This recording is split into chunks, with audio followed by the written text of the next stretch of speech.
I don't mean to put you on the spot, Whitney. You are a lovely, intelligent young woman, but you have been through a great deal lately. I mean, finding out that the man you love is your half-brother. Yeah, it was traumatic. I can't even imagine the shock. So you can... my curiosity about how you came to be in love with my son so soon after such a traumatic experience. I'm not attacking you. It's just... he's my son, and I'm concerned about his happiness.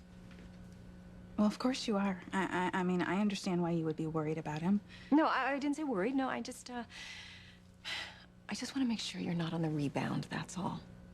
Well, don't worry about it, Mother. That's not Whitney, okay? She'd never take advantage of someone like that. She's far too honest. She doesn't have a deceptive bone in her body. No, Fox, it's okay. I mean, I understand your mother's concern. But you know what? I want to assure you that you don't have anything to worry about. If it seems like I'm in a hurry to move on with my life, and with Fox, it's because I love him. And I don't want to lose him. Well, don't worry about it, because that's not going to happen. I want to be with you every day, every moment from now on, okay? And I also want to make sure no other girl comes along and snatches you up. Well, that's impossible, because I love you now and forever.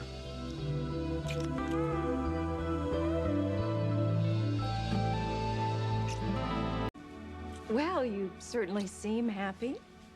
We are. We are. And you're certainly on the same wavelength. Yeah, I mean, I guess you could say that. It's something I've been dreaming about for a long time. Yeah, you said you've had feelings for Whitney for a while. Almost since the first time I saw you. And you didn't try to move in on her? That just doesn't sound like the Fox I know. Well, let's be honest, you really don't know me all that well, Mother. I'm not my father. Thank God. So you just hid your feelings? He never said a word to me, Ivy. I mean, as I said, I never would have known Fox was in love with me if Teresa hadn't overheard him and told me. And you were fighting your feelings for Fox all that time? Huh. Yeah, that's right. I mean, I felt awful because here I am about to marry Chad and I'm fighting all these feelings I'm having for Fox. And then when the whole thing exploded with Chad, you felt free to return Fox's love.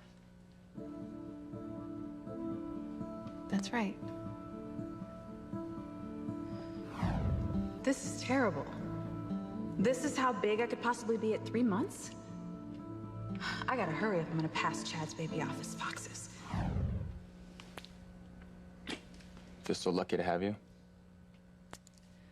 Believe me, I'm the lucky one. You know, there was a time when I didn't think I'd have a chance with you. But it hurt so bad seeing you with Chad. I thought dating Teresa would make the pain go away, but it didn't really work out that way. Thank God.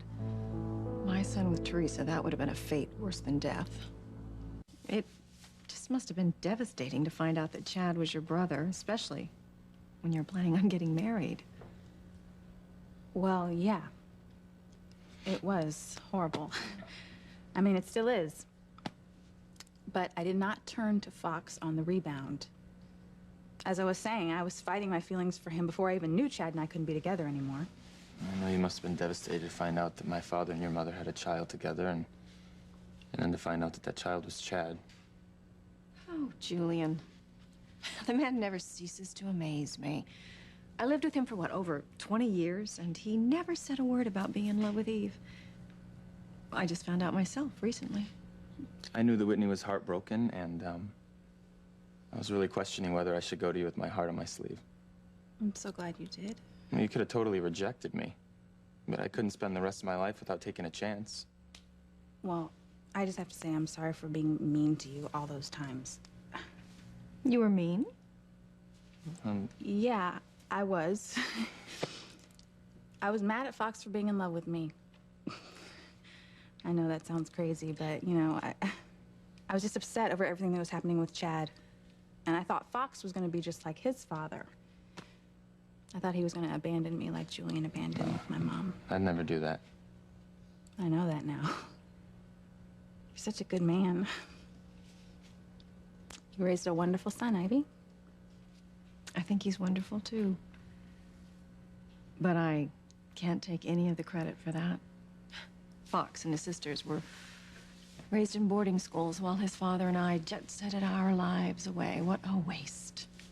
And how cruel we were to leave your sisters and you to be raised by headmasters and mistresses.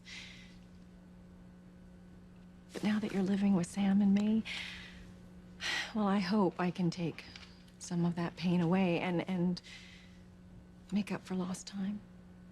I hope you'll let me be the mother that I never was. I think I'd like that. Good.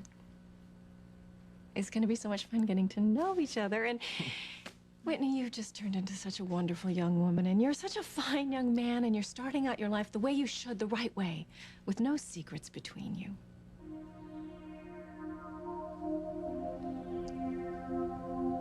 This is going to be so much fun. You know, I'm going to go get us something to celebrate with. Sounds good to me. Okay.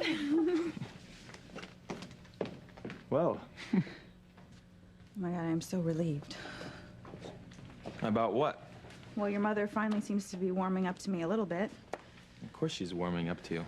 Why would anyone not love you, Whitney? You're wonderful. You're charming, you're smart, you're beautiful. Okay, please. Yes, please stop saying those things about me. Why? Why? They're all true. You're perfect. No, Fox, I'm not perfect, okay? In fact, there's something I have to tell you. Something very important. Sounds kind of serious. What is it?